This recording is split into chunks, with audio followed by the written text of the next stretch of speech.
Welcome to this edition of the SKNIS Week in Review for the period June 4th to 8th. Coming up, Border Protection agents receive advanced training, plans progressing to host Commonwealth Parliamentary meeting, St. Kitts and Nevis marks World Environment Day, and Simone Bolivar vessel visits. Hello and welcome, I am Ian Richards. Border security in St. Kitts and Nevis is expected to be enhanced following the completion of a 4-day training for officials from Her Majesty's Customs and Excise Department and the Immigration Department. The workshop was part of a regional initiative spearheaded by CARICOM's Implementation Agency for Crime and Security, IMPACTS, and is funded by the 10th EDF of the European Union. Commissioner of Police and Chief Immigration Officer Ian Quealy spoke at the workshop's opening on Tuesday and highlighted the expected outcomes. This new knowledge will provide you with the requisite skill set to identify behavioral traits in the illicit actors. This course will give you the skill set as to how to effectively engage and these individuals after you have identified a reason for secondary screening. The training you will have over the next few days will also build on the foundation that allow you to become a more vigilant and effective immigration/customs officer in ensuring that those who are coming to our shores with ill intentions can be and will be stopped. The High Command of the Royal St. Christopher and Nevis Police Force is encouraged by the recent decision of the Cabinet to table amendments in the Parliament that will strengthen the penalties for gun-related crimes and make it more difficult for criminals to receive bail in relation to capital offences and firearm offences. On Tuesday, the police released a statement in relation to the proposed changes to the Firearms Amendment Act and the Bail Amendment Act and said it was in keeping with recommendations they have made.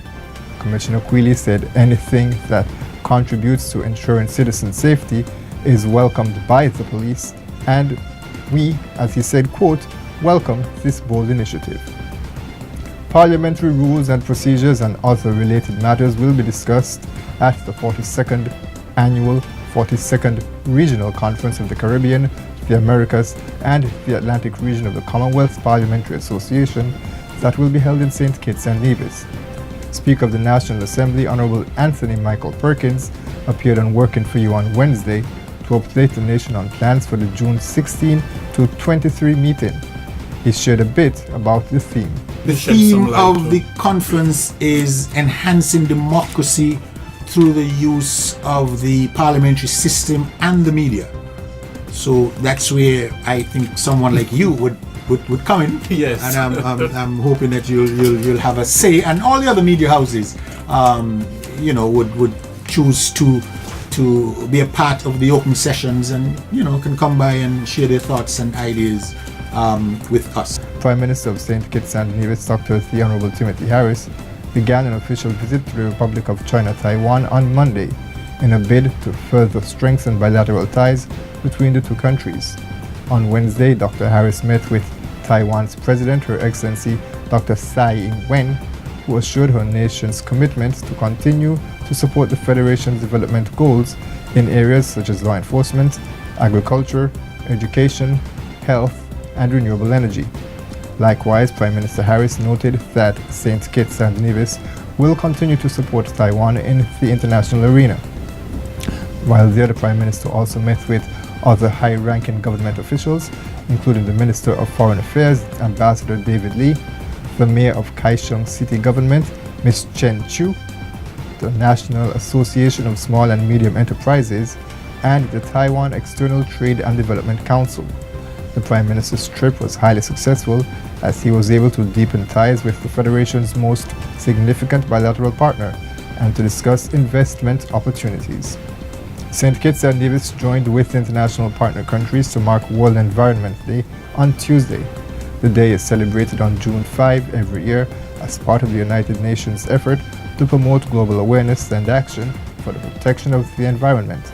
Minister with responsibility for the environment, Honorable Eugene Hamilton, addressed the nation and encouraged residents of St. Kitts and Nevis to embrace the theme, connecting people to nature.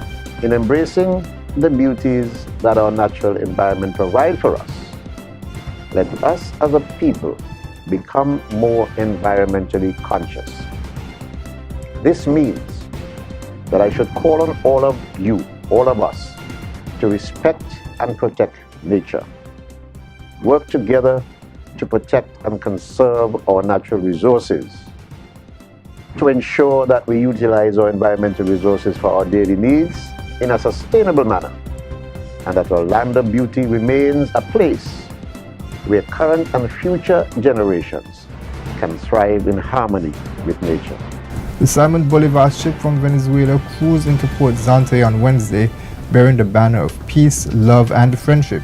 Governor General His Excellency Sir S.W. Tapley Seaton, members of the federal cabinet, and officials from the diplomatic community were among invited guests who attended a cocktail where they learned more about the ship and its mission, as well as its current tour of Latin American and Caribbean countries, including Cuba, Panama, the Dominican Republic, Honduras, and Colombia. Deputy Prime Minister Honorable Sean Richards welcomed the captain and crew and shared words of advice to the naval trainees. I also note that this ship bears the name of the distinguished Venezuelan military leader and liberator Simon Bolivar.